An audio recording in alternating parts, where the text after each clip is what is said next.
போகிற வழியிலையும் சரி, சேரும் இடத்துலையும் சரி பார்த்திங்கன்னா நிறைய வன விலங்குகளை நாம் பார்க்க முடியுங்க. அதே மாதிரி போகிற வழியிலையும் பார்த்திங்கன்னா நிறைய அருவிகளையும் சிறு நீர் ஓடைகளையும் பார்க்கலாங்க. மலை மேலே போனதுக்கப்புறம் பார்த்திங்கன்னா ஒரு பெரிய ஆறையே பார்க்கலாம். அதுவும் இந்த மழை காலத்தில் வேறு லெவலுங்க. அடர்ந்த வனப்பகுதியில் ஒரு 2 மணி நேரம் பயணம் ரொம்பவே அருமையாக இருக்குங்க. அதுவும் தமிழ்நாடு கேரளா பார்டரை கிராஸ் பண்ணி போகிறது அருமை. ஹலோ மக்களே, வணக்கம். நாம் பார்த்திங்கன்னா இந்த காணொலியில் செங்கோட்டையிலிருந்து அச்சன் கோயில் அப்படின்னு கேரளாவில் இருக்க ஒரு மலை பிரதேசத்தில் இருக்க ஒரு ஐயப்பன் கோயிலுக்கு தாங்க போகிறோம். அதுவும் இந்த ஐயப்பன் கோயில் பார்த்திங்கன்னா ஐயப்பன் தன்னோட மனைவிகளோட பூர்ணா மற்றும் புஷ்பகலா அப்படிங்கிற மனைவிகளோட காட்சியளிக்கும் ஒரு கோயில் தாங்க இந்த பழமையான கோயில். இந்த அச்சன் கோயிலுக்கு நாம் பார்த்திங்கன்னா செங்கோட்டையிலேருந்து பஸ்ஸை பிடிச்சி போகிறோங்க. செங்கோட்டையில் 3:30 மணிக்கு ஒரு பஸ் இருக்குது. அதே பஸ் பார்த்திங்கன்னா 4:45 ரீச் ஆகிடுது. அதுக்கப்புறம் 5:30 மணிக்கு கீழே இறங்க ஆரம்பிச்சிடுங்க.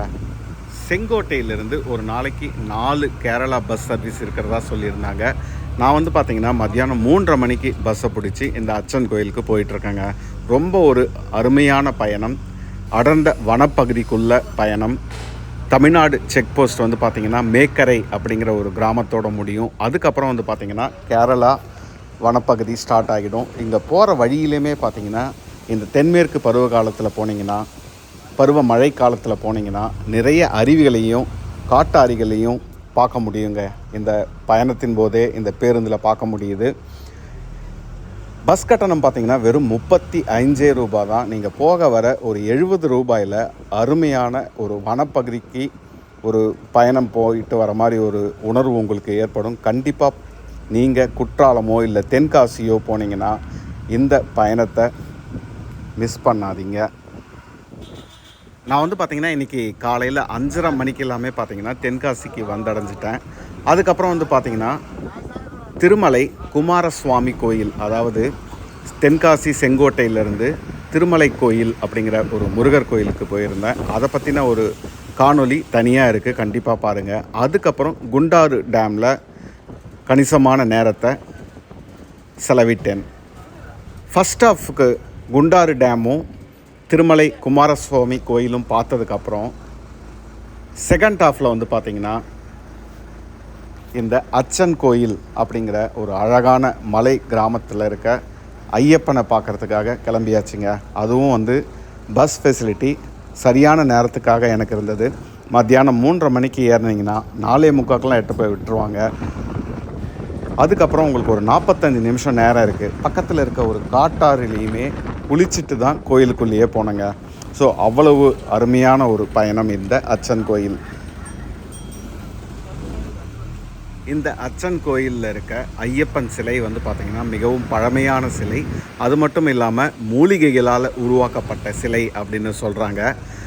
பாம்பு கடி இல்லை மற்ற விஷக்கடிகள் ஏதாவது இருந்தால் இந்த அச்சன் கோயில் கிராம மக்களும் சரி, சுற்றியுள்ள கிராம மக்களும் சரி, இந்த ஐயப்பனுக்கு அபிஷேகம் செய்த தீர்த்தத்தை வாங்கி குடித்தா அவங்களோட விஷ முறிவு ஏற்படும் அப்படிங்கிற ஒரு நம்பிக்கை இருக்குது. இன்றைக்குமே பார்த்திங்கன்னா எந்த நேரத்தில், அதாவது இரவு நேரமாக இருந்தாலும் சரி, எந்த நேரமாக இருந்தாலும் சரி, கோயில் பூட்டி இருந்தாலுமே இந்த மணி அடித்ததுன்னா பூசாரி கோயில் கதவை திறந்து அவங்களுக்கு இந்த தீர்த்தத்தை மருந்தாக கொடுக்குறாங்க.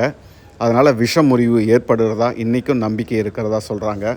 அவ்வளோ ஒரு அருமையான கோயில் தான் இந்த அச்சன் கோயிலுங்க. வந்தாச்சுங்க. 4:45 பார்த்திங்கன்னா நம்ம அச்சன் கோயிலுக்கு வந்தாச்சு. கோயிலுக்கு முன்னாடியே பார்த்திங்கன்னா பேருந்து நிற்கும். அதனால் நம்ம பயப்படவே தேவையில்லை. கூட வந்த ராஜபாளையத்திலேருந்து கூட வந்த ஒரு நண்பர் பார்த்திங்கன்னா பக்கத்தில் ஒரு காட்டாறு இருக்கிறதாகவும் அதில் குளிக்கலாம் அப்படின்னு சொன்னார். 45 நிமிஷம் நேரம் இருந்ததால் ஈஸியாகவே குளிக்க முடிஞ்சது. குற்றாலம், தென்காசி, மற்ற அருவிகள்லாம் பார்த்திங்கன்னா சுற்றுலா பயணிகள் நிறையவே இருந்து கூட்டமாக இருந்தது. ஆனால் இந்த அச்சன் கோயிலுக்கு பக்கத்தில் இருக்க இந்த ஆற்றுல குளிக்கும்போது கூட்டமே இல்லைங்க. ரொம்ப அருமையான ஒரு அனுபவம். நீங்கள் பேருந்துலேருந்து இறங்கின உடனே பார்த்தீங்கன்னா வலது பக்கமாக கொஞ்சம் கீழே இறங்குனீங்கன்னா இந்த ஆற்றை நம்ம அடையலாம். அதிகமாக நிறைய பேர் இருக்க மாட்டாங்க. அதனால் ரொம்ப ஆழமும் இருக்காது. எளிமையாக குளிச்சுட்டு நம்ம வந்து கோயிலுக்கு இந்த சாமி தரிசனத்தை பார்க்க போகலாம். ரொம்பவே ஒரு அனுபவமாக இந்த ஒரு அருமையான அனுபவம் இந்த குளியலை போட்டுட்டு சாமியை பார்க்குறது. நம்ம வந்து பார்த்திங்கன்னா தமிழ்நாட்டில் இருக்க மாதிரி கேரளாவில் இருக்க கோயில்கள் சிற்ப வேலைப்பாடுகள் பெருசாக இருக்காது. ஆனால் இந்த கோயில் வந்து பார்த்திங்கன்னா பரசுராமரே இந்த ஐயப்பனை பிரதிஷ்டை பண்ணதாக சொல்கிறாங்க. அவ்வளோ ஒரு பழமையான கோயில்.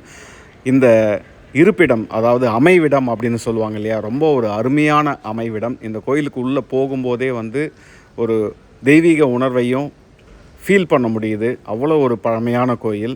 ஸோ கோயிலுக்குள்ளே கேரளாவில் இருக்க கோயிலுக்கு எப்பயுமே வந்து பார்த்திங்கன்னா சட்டையை அனுமதிக்க மாட்டாங்க. ஸோ அதனால் வந்து நம்ம வந்து இந்த சட்டையை கழட்டிட்டு இந்த சாமியை பார்த்துட்டு வெளியே வரும்போதே ரொம்ப ஒரு அழகான அற்புதமான உணர்வு. அது மட்டும் இல்லாமல் ஐயப்பனை வந்து இங்கே வந்து குடும்பத்தோடு பார்க்க முடியுது. அதாவது பூர்ணா மற்றும் புஷ்பகலா அப்படின்னு சொல்லிட்டு அவங்க மனைவிமார்களோட காட்சி அளிக்கிறாருங்க. இங்கே கோயில் நான் போகிற நேரம் வந்து பார்த்திங்கன்னா கூட்டம் அதிகம் இல்லை. அதனால் சாமி தரிசனத்தை சீக்கிரமாகவே முடிச்சுட்டு வெளியே வந்தாச்சுங்க. வெளியே வந்தாலுமே பார்த்திங்கன்னா நிறைய மயில்கள், காட்டு பன்றிகளை பார்க்க முடியுது. அச்சன் கோயிலையுமே பார்த்திங்கன்னா நீங்கள் இரவு தங்கணும்னா நிறைய தங்கும் வசதிகளும் இருக்குங்க. உங்களுக்கு நேரம் இருந்ததுன்னா இந்த ஊர்லேயே தங்கிட்டு இங்கே இருக்க ஆற்றுலையோ இல்லை வாட்டர் ஃபால்ஸ்லேயோ குளிச்சுட்டு சாமியை நிறைய பார்க்கலாம். ரொம்ப ஒரு அருமையான இடம். எல்லாமே வந்து பார்த்திங்கன்னா இங்கே பக்கத்துலேயே இருக்குது. அதனால் வந்து உங்களோட நேரத்தை ரொம்ப பயனுள்ளதாகவே இங்கே நம்ம வந்து கழிக்கலாம். ஏன்னா இந்த வரிசையில் நிற்கிறதோ கூட்டத்தில் நிற்கிறதோ இங்கே அதிகம் இருக்காது. அதாவது நான் போன நேரத்தில் கண்டிப்பாக இந்த கூட்டம் இல்லை. 5 மணிக்கு தான் வந்து பார்த்திங்கன்னா மாலையில் கோயில் திறக்கிறாங்க. ஸோ இந்த பஸ் வசதி கரெக்டாக இருந்தது. செங்கோட்டையிலேருந்து 3:30 மணிக்கு பஸ் எடுக்குது. இங்கே வந்து 4:45 பஸ் வந்துடுச்சு. இது ஒரு வனப்பகுதி அப்படிங்கிறதால இந்த நேரத்தை மெயின்டைன் பண்ணுறது அப்படிங்கிறது வந்து பார்த்திங்கன்னா கொஞ்சம் கடினமான விஷயம்.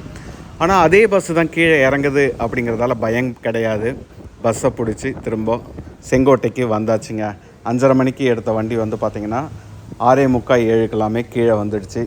அச்சன் கோயிலுக்கு செங்கோட்டையிலிருந்து 70 ரூபாயில் போயிட்டு வரலாம். ரொம்ப ஒரு அருமையான, கண்டிப்பாக எல்லாரும் போக வேண்டிய பயணம் தான் இந்த அச்சன் கோயில். செங்கோட்டை டு அச்சன் கோயில்.